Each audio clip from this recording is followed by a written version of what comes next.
ओम नमो भगवते वासुदेवाय। स्वागत है आपका हमारे चैनल व्रत कथाएं में।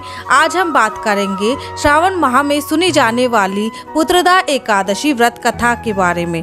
साथियों, अगर आप हमारे चैनल पर नए हैं तो इसी प्रकार की सच्ची कथाओं के बारे में जानकारी के लिए हमारे चैनल को सब्सक्राइब कर लें और बेल आइकन नोटिफिकेशन ऑन कर लें, जिससे हमारी आने वाली सभी वीडियो आप तक सबसे पहले पहुँचे। तो चलिए वीडियो शुरू करते हैं। धर्मराज युधिष्ठिर बोले, हे भगवान, आप मुझे श्रावण माह के शुक्ल पक्ष की एकादशी की कथा सुनाइए। इस एकादशी का नाम तथा इसकी विधि क्या है, सो सब विस्तार से कहिए। श्री कृष्ण भगवान बोले कि हे राजन, अब आप शांति पूर्वक श्रावण माह के शुक्ल पक्ष की एकादशी की कथा सुनिए। इस कथा के श्रवण मात्र से ही वाजपेयी यज्ञ का फल मिलता है। प्राचीन समय में महिष्मती नाम की नगरी में महिजीत नाम का एक राजा राज्य करता था। उसके पुत्र नहीं था, इससे उसको राज्य से सुख नहीं मिलता था। बिना पुत्र के इस लोक और परलोक में सुख नहीं है। पुत्र की प्राप्ति के लिए उपाय करते हुए उस राजा का बहुत समय बीत गया, परंतु पुत्र उत्पन्न नहीं हुआ। वह सदैव चिंताग्रस्त रहने लगा। उसे वह राज्य दुखदायी प्रतीत होता था। वह राजा वृद्ध होने लगा तो उसकी चिंता भी बढ़ने लगी। एक दिन उस राजा ने प्रजा को संबोधन करके कहा कि ना तो मैंने अपने जीवन में पाप किया है और ना ही अन्याय पूर्वक प्रजा से धन एकत्र किया है। ना मैंने कभी देवता और ब्राह्मणों का धन छीना है और ना किसी की धरोहर ली है। मैंने प्रजा को सदैव पुत्र की तरह पाला है। मैंने अपराधियों को पुत्र और बांधवों की तरह दंड दिया है। मैंने कभी किसी से राग द्वेष नहीं किया है, सबको समान माना है। इस प्रकार धर्मयुक्त राज्य करने पर भी मैं इस समय महादुख पा रहा हूँ। सो क्या कारण है, मेरी कुछ भी समझ में नहीं आ रहा है। राजा महिजीत की इस बात को विचारने के लिए मंत्रीगण आदि वन को गए। वहां वन में जाकर उन्होंने बड़े बड़े मुनियों के दर्शन किए। फिर वे वयोवृद्ध और धर्म के ज्ञाता लोमस ऋषि के पास गए। उन सब ने जाकर ऋषि को यथा योग्य प्रणाम किया और उनके सम्मुख बैठ गए। उनसे विनय करने लगे कि हे देव, हमारे अहोभाग्य है कि हमें आपके दर्शन हुए।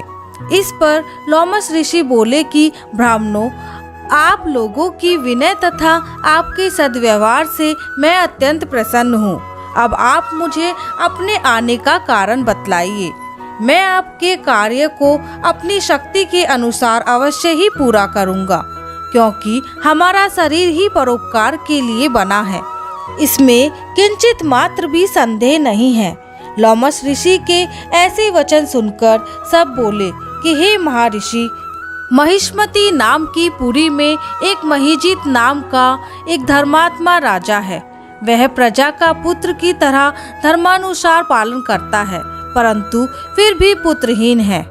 इससे वह अत्यंत दुखी रहता है। हम लोग उस राजा की प्रजा हैं, क्योंकि प्रजा का यह कर्तव्य है कि राजा के सुख में सुख माने और उसके दुख में दुख माने। हमको उनके पुत्रहीन होने का अभी तक कारण प्रतीत नहीं हुआ। अब जब से आपके दर्शन करे हैं, हमको पूर्ण रूप से विश्वास है कि हमारा कष्ट अवश्य ही दूर हो जाएगा। अतः अब आप हमको राजा के पुत्र होने का उपाय बतलाइए। इस पर लोमस ऋषि ने एक क्षण के लिए नेत्र बंद किए और राजा के पूर्व जन्मों का विचार करने लगे।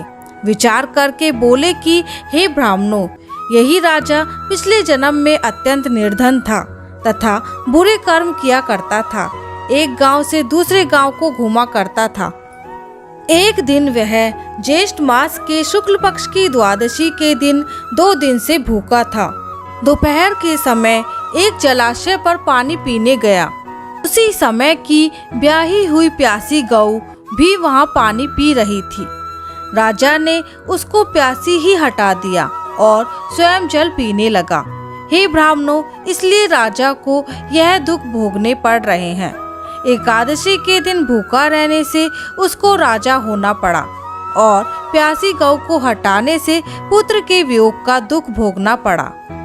इस पर सब लोग बोले, हे ऋषि, शास्त्रों में ऐसा लिखा है कि पुण्य से पाप नष्ट हो जाते हैं, इसलिए कृपा करके आप राजा के पूर्व जन्म के पाप नष्ट होने का उपाय बतलाइए, क्योंकि इस पाप के क्षय होने से पुत्र रत्न की उत्पत्ति होगी।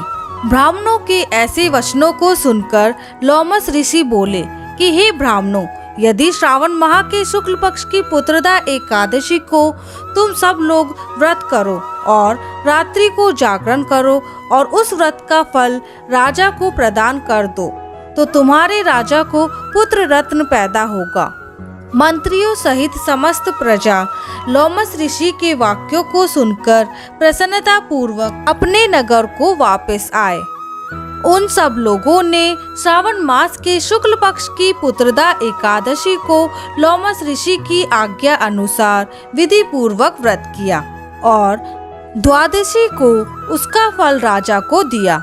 उस पुण्य के प्रभाव से रानी ने गर्भ धारण किया और 9 महीने पश्चात उसके एक अत्यंत तेजस्वी पुत्र रत्न उत्पन्न हुआ। हे राजन, इसलिए इस एकादशी का नाम पुत्रदा एकादशी पड़ा। जो मनुष्य पुत्र रत्न को प्राप्त करना चाहते हैं, उन्हें इस एकादशी का विधि पूर्वक व्रत करना चाहिए। इस व्रत के प्रभाव से इस लोक में सुख और परलोक में स्वर्ग की प्राप्ति होती है। इस दिन गुड़ का आहार लेना चाहिए।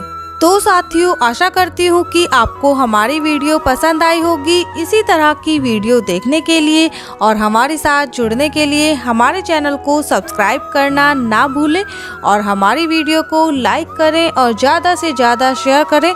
मिलते हैं अगली वीडियो में। धन्यवाद।